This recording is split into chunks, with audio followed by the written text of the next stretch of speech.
Hi there, sixth grade Kaler students. How you guys doing today? I wanted to go over quickly some of the five main points of how the World War I, or as we will call it today, the Great War, broke out. Hopefully, I don't blow your mind too much with the four main causes, but I do want to add a little bit to the things that we talked about in class. But before we get started out in class, what I should say is virtually here online. Before we get started, what I'd like for you to do is while you're watching my YouTube video, if you could maybe split your screen, like minimize this video, and then pull up your Google Doc or the email that you sent me, and then you can kind of compare. And then I want you to actually change your answers if you need to adjust a couple. I noticed a few of you had a couple of dates here and there off, things like that, but mostly just so you can double check your work. If you're unfamiliar with how to do that, I've drawn you some cue cards here. You're going to look up in the top right corner, all right, and you're going to look, there's the minimize button, and here are these two little squares. You want to click on that with your mouse, all right? What that's going to do is minimize your screen. Then you're going to go to the edge of your screen. You're going to find your little double-sided arrow here, all right? You're going to put that on the edge of your screen, and you're going to pull that one side of the other to kind of move and shrink and resize your browser. Once you've done that, then you're going to open up a new tab. If you got a Google Chrome, that will be what you would click. And then you repeat steps 1 and 2. You minimize your new screen with your answers, and then you split the screen, and hopefully by the time you're done with all that, you've got a split screen where you've got me. There's me. That's my self-portrait there. All right, and on the other side, you've got your answers. All right, so you want to split your screen like that. That way you can watch my beautiful face and shrink it down, and then you can adjust your answers, what I'm saying. And the beauty is that you can make those corrections. Please feel free to pause and rewind. That way you can go back and you can hear what I have to say. That's the beauty of YouTube, folks, all right? You can go back and you can rewatch and make sure that you get it right.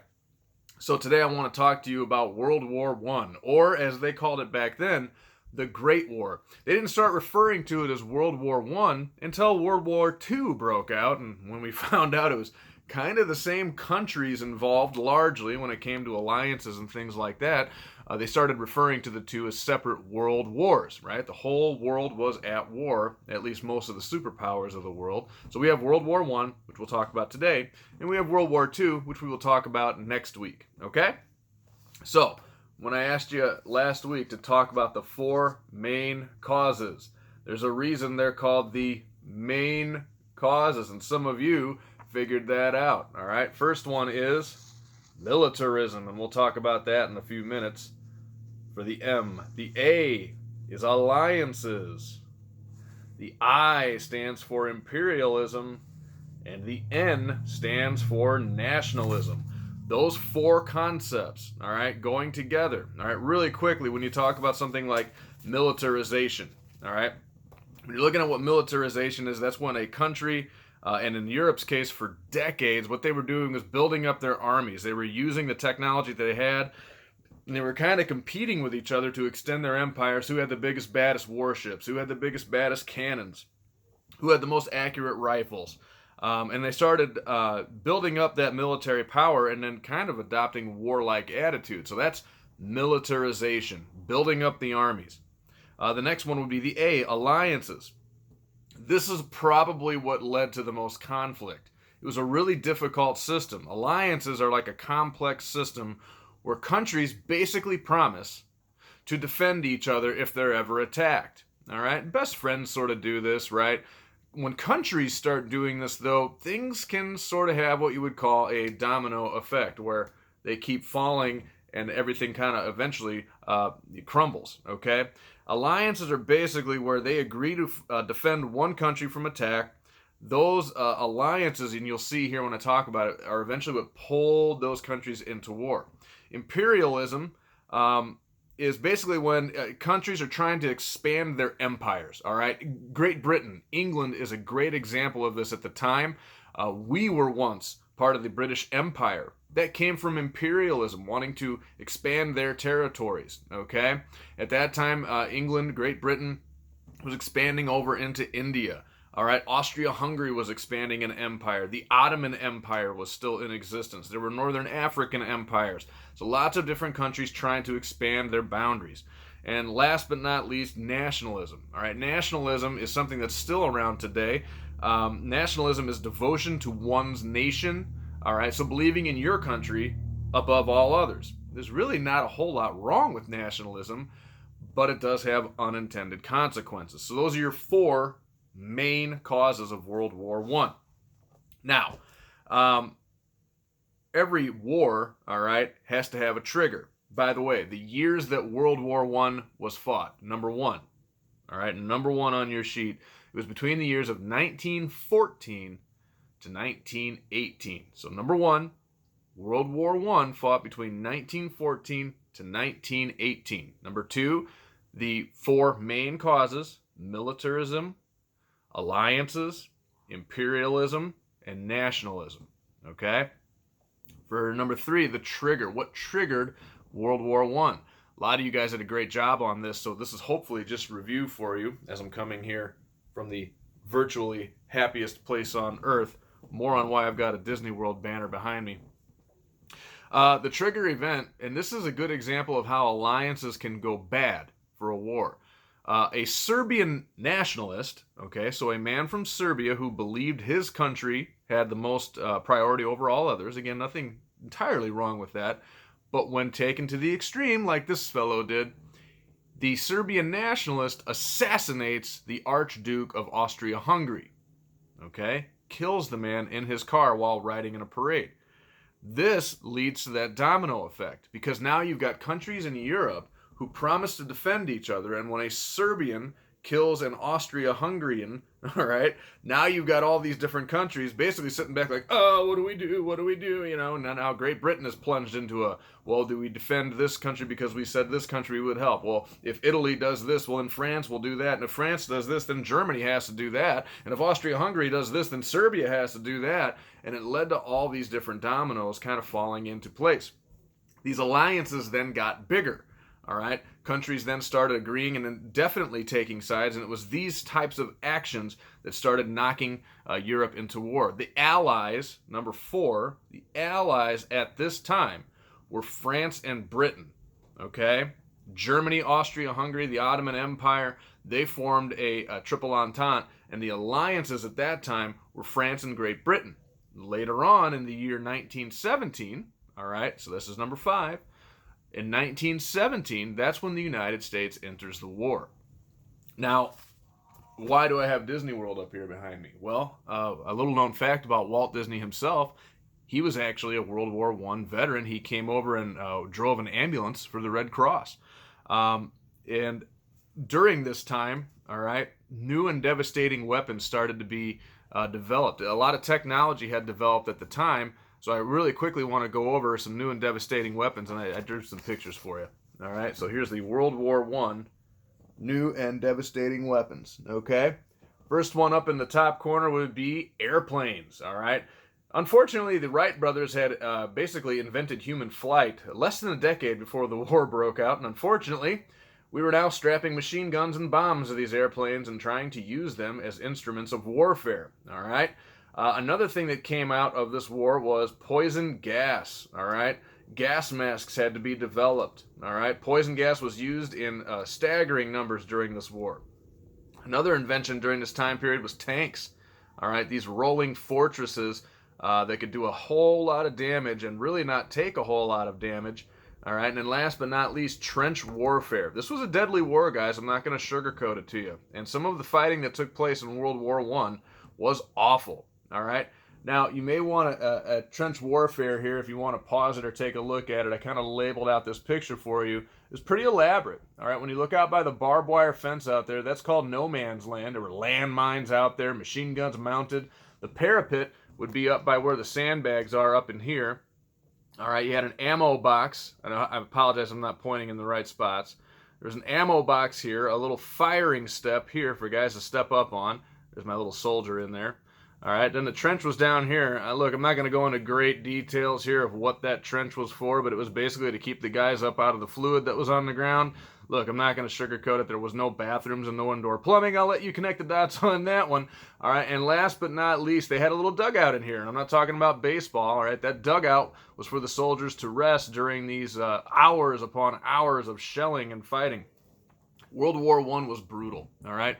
And the most unfortunate thing about trench warfare is that over the entire span of the war, all right, as these countries would dig out into the ground and emerge and go and fight, and it was a slaughter, and then they would run back. Guys would get hung up in the barbed wire, just ugly.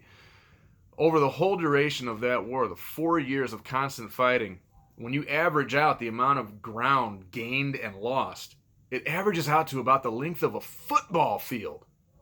About a football field of ground was taken or lost during the 4 years of fighting of World War I. When you think about that, it's absolutely mind-boggling. Now, as time went on, luckily when the United States got involved, it helped kind of push the Allies over the edge. We were able to push for a surrender. The Allies win. All right, so Great Britain, France, and America emerge victorious. Germany is forced to take all the blame for starting this war, which isn't entirely accurate, but at the Treaty of Versailles, Germany took the brunt of the blame for starting World War I. We'll talk more about that next week when we move into World War II. A couple of stories about World War I. A foot soldier from the German army who was a messenger had 2 near-death experiences during World War I. One instance was when I talk about these gas masks, right? Much like some of our healthcare workers are noticing now, these masks that they're being given don't seal properly. Well, this German soldier, a mustard gas packet exploded. Now, I say mustard because the seeds of mustard are actually kind of poisonous when you turn them into a gas, and they can inflame the airways. They make you your eyes water up. They attack moisture in the body. So as you breathe and take in air, all right, it swells your throat and you feel like you're suffocating. As it gets into your lungs, it starts to burn the capillaries. Your eyes start to, water and swell up. It's miserable. So they had to put these gas masks on and seal them up. Well, this German soldier had a mustache, and it made his gas mask unable to seal properly. And he literally had to bury his face into the mud and push into the ground to get that mask to seal up to keep the gas out. Well, he made a decision that day that mustache that he had, he was going to trim down so that it didn't interfere with his gas mask anymore. And he adopted this very unique mustache style. Another near-death experience that this soldier had was he was carrying a message. He was just a messenger in the army. And as he was running a message across enemy lines, a British soldier during a ceasefire yelled, "Halt!" And when the German soldier turned and looked, the British officer had him dead to rights. His bolt-action rifle, his sights were set right on this German soldier. And I don't know if the man had seen too much violence or carnage during the war, but for some reason, the British soldier realized this seemed more like murder than an act of war. So he lowered his rifle, and he looked at the German soldier and he said, "Git." Now, this story was later confirmed because that British officer, when he heard a German nationalist making speeches about how he was destined to be the leader of Germany, mentioned this story, the British officer realized he had Adolf Hitler in his sights and did not pull the trigger. It's interesting stories like this. Now, I'm not making some grand statement, but it just shows you in times of war, life in general can be very complex, and what seemingly seems like the right decision to make could have unbelievable unintended consequences. So that poor British soldier had to live with that for the rest of his life. Now, I don't want to be too depressing here. Some other interesting things that happened during the end of World War I that you can connect to today. At the end of the war, there was actually a pandemic going on in the United States at the time. In 1917 and 1918, the Spanish flu actually forced Americans into quarantine, and it was killing people by the millions. My great-grandfather on my mother's side actually was a survivor of the Spanish flu, and ironically, the mustard packets that were used to make the poison gas over in France and Germany where the war was being fought were actually used to help my great-grandfather open up his airways, right? In small doses, they helped him be able to breathe a bit better. It cleared the congestion in his chest, and it saved his life. Had he have perished during that pandemic, I might not be here today telling you about it. So it is interesting that, once again, how ripple effects in time can have good and bad consequences. In this case, that's a good thing. One other thing about that pandemic is when we won the war, all right, and the Treaty of Versailles was signed, and Americans were celebrating and rejoicing the end of the war, America was still under quarantine. All right, that pandemic was still pretty much within the grasp of America, and people went out and celebrated. They said, forget about it. We're going to go out and we're going to celebrate and we're going to enjoy ourselves. And they went out and broke quarantine, and you know what happened? There was a second outbreak of the Spanish flu, and people hadn't quite developed an immunity to it yet, and it had a second wave. So all I'm saying is, hey, let's do our best here. Let's try and stay healthy and follow the directions that we're supposed to be doing here. And let's not get in too big of a hurry here. I know we're antsy, and I am too. I want to get back to normal, but hang in there. All right, we got this. Now, last but not least, for your quiz that's coming up this week, that is going to be an open book, open note quiz. So hopefully you had your sheet going next to you. If you need to, go back and rewind and listen to some of these facts that I said. Nothing is going to be on that quiz that I haven't mentioned either in that assignment or in this lesson. Heck, guys, you can even go back and watch the video if it's going to help you right before you take the quiz. All right? No pressure, no problem. We got this. I'll see you later. Good luck on your quiz, and may the force be with you.